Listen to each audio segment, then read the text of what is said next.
Hi friends, எல்லாத்துக்கும் வணக்கம். இன்னைக்கு ரொம்பவே ஒரு முக்கியமான விஷயத்த பத்தி பேச போறேன். இந்த விஷயம் நிறைய பெண்கள் தெரிஞ்சுக்க வேண்டிய ஒண்ணு. ரொம்பவே பயனுள்ள வீடியோ. தயவு செஞ்சு ஸ்கிப் பண்ணாம பாருங்க. என்னோட அனுபவத்தையும் சொல்றேன். திருமணமான தம்பதிகளுக்கு ரொம்பவே ஹெல்ப்ஃபுல்லா இருக்கும். ஸ்கிப் பண்ணாம பாருங்க. எனக்கு 2 குழந்தைங்க இருக்காங்க. அவங்களுக்கு அப்புறமா குழந்தை வேணான்னு முடிவு பண்ணியாச்சு. நான் சில காரணத்தினால ஆப்ரேஷன் பண்ணிக்காததுனால காப்பர் டீ போட்டுக்கலான்னு ஹாஸ்பிட்டல் போனேன். ஹாஸ்பிட்டல்ல நான் ஆல்ரெடி காப்பர் டீ போட்டு எனக்கு நிறைய சைட் எஃபெக்ட்ஸ் எல்லாம் இருந்ததுனால போடுறதுக்கு கொஞ்சம் பயமா இருந்துச்சு. அதை சொல்லவும், நீ காப்பர் டீ வேண்டாம்னா நீ ஊசி போட்டுக்கோ அப்படின்னு சொன்னாங்க. இந்த கருத்தடை ஊசி அன்றாட இன்ஜெக்ஷன் சொன்னாங்க. இதை போட்டேன்னா 3 மாசத்துக்கு உன்னால பிரெக்னென்ட் ஆக முடியாது. அதுக்கப்புறமா நீ மறுபடியும் இந்த இன்ஜெக்ஷன் போட்டுக்கோ அப்படின்ட்டு சொன்னாங்க. எங்க வீட்ல கால் பண்ணி கேட்கவும், இன்ஜெக்ஷன் போடாத, வேண்டாம், விட்டுருன்னு சொன்னாங்க. நான் மறுபடியும் பிரெக்னென்ட் ஆகிட்டா என்ன பண்றதுங்கிற ஒரு பயத்துல நான் இந்த இன்ஜெக்ஷன் போட்டுக்கிறேன் அப்படின்னு சொல்லிட்டேன். இன்ஜெக்ஷன் போடுறதுக்கு முன்னாடியும் நானே கேட்க மறந்துட்டேன். இதனால சைட் எஃபெக்ட்ஸ் இருக்குமா என்னன்ட்டு. அந்த டைம்ல இதை பத்தி நான் யோசிக்கவும் இல்லை. அவங்களும் என்கிட்ட சொல்லவும் இல்லை.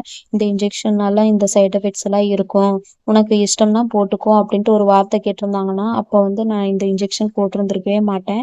இந்த இன்ஜெக்ஷன் போட்டதுக்கு அப்புறமா தான் எனக்கே தெரியுது இந்த இன்ஜெக்ஷன்னால நிறைய சைட் எஃபெக்ட்ஸ் எல்லாம் இருக்குன்ட்டு. இந்த ஊசி போட்டதுல இருந்தே நினைச்ச நேரமெல்லாம் எனக்கு ப்ளீடிங் ஆகிட்டே தான் இருந்துச்சு.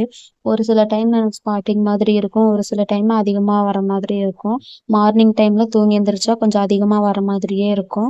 இந்த மாதிரியே எனக்கு இருக்கவும் நான் ஹாஸ்பிட்டல் போய் கேட்கவும், இந்த இன்ஜெக்ஷன் போட்டா இந்த மாதிரி தான் இருக்கும்னு அப்ப சொல்றாங்க. இது போடுறதுக்கு முன்னாடியே சொல்லியிருந்தாங்கன்னா நான் சத்தியமா இந்த ஊசியை போட்டிருந்திருக்கவே மாட்டேன்.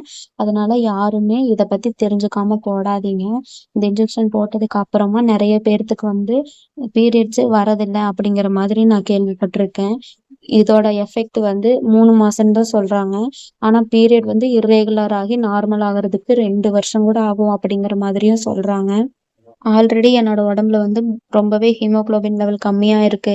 இப்ப எனக்கு ப்ளீடிங் இப்படியே ஆகிட்டே இருந்ததுன்னா எனக்கு ரொம்பவே கம்மியாகிரும். நான் இதுக்கு ஏதாச்சும் ட்ரீட்மெண்ட் இருந்தா சொல்லுங்க அப்படின்ட்டு நான் போய் கேட்டேன். அவங்க நீ டாக்டர் பாரு, ப்ளீடிங் ஸ்டாப் ஆகுற மாதிரி ஏதாச்சும் டேப்லெட் தருவாங்க அப்படின்னு சொல்றாங்க. ரொம்பவே கேர்லெஸ்ஸா தான் அவங்களாம் நடந்துக்கிறாங்க. இது முன்னாடியே என்கிட்ட சொல்லியிருந்தாங்கன்னா நான் இந்த இன்ஜெக்ஷன் எடுத்திருக்க மாட்டேன். எனக்கு ஏற்கனவே காப்பர் டீ போட்டதுனால இந்த மாதிரி ப்ளீடிங் ஆகிட்டே இருக்கும், நான் எடுத்துட்டு வந்துட்டேன் அப்படின்னு நான் சொன்னேன். அந்த டைம்ல கூட இந்த இன்ஜெக்ஷனாலையும் இந்த மாதிரி ஆகும் அப்படின்னு சொல்லியிருக்கலாம். ஏன் இதை பத்தி சொல்லாம 3 மாசத்துக்கு உன்னால பிரெக்னென்ட் ஆக முடியாது, நீ போட்டுக்கோ, அதுக்கப்புறம் மறுபடியும் 3 மாசத்துக்கு அப்புறமா போட்டுக்கோ அப்படின்ட்டு இதைத்தான் சொல்றாங்களே தவிர இதோட சைட் எஃபெக்ட்ஸ் எல்லாம் முன்னாடியே யாருக்கிட்டையும் சொல்றது இல்ல. நான் என் டாக்டர் பார்த்து என்னோட ப்ராப்ளம் எல்லாம் சொன்னேன். டாக்டர் பிளட் டெஸ்ட் பார்த்துட்டு வாங்கன்னு சொன்னாங்க. பிளட் டெஸ்ட் பார்த்துட்டு வந்ததுக்கு அப்புறமா என்னோட பிளட் 9.5 தான் இருந்துச்சு.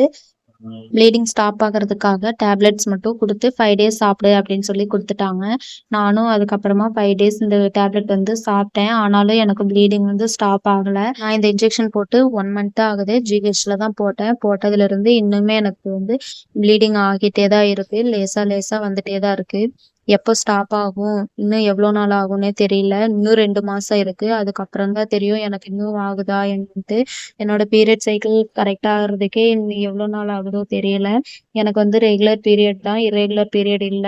ஆனா எனக்கு இப்போ இர்ரெகுலர் பீரியட் மாதிரி இருக்கு. இது நார்மல் ஆகுறதுக்கு இன்னும் எவ்வளோ நாள் ஆகுமோ எனக்கே தெரியல. போட்டதுக்கு அப்புறமா நான் இப்ப ஃபீல் பண்ணிட்டு இருக்கேன். நீங்களும் போட்டதுக்கு அப்புறம் ஃபீல் பண்ணாதீங்க. இந்த ஊசி போடுறேன்னு சொன்னாங்கன்னா ஃபர்ஸ்ட் இதோட எஃபெக்ட் எப்படி இருக்கும் அப்படின்ட்டு கேட்டுக்குங்க. ஏன்னா நீங்க போடுறது நீங்க தான் பின்னாடி இதோட விளைவுகள் எல்லாம் அனுபவிக்க போறீங்க. அதனால இத தெரிஞ்சுக்கிட்டு போடுறதுதான் நல்லது.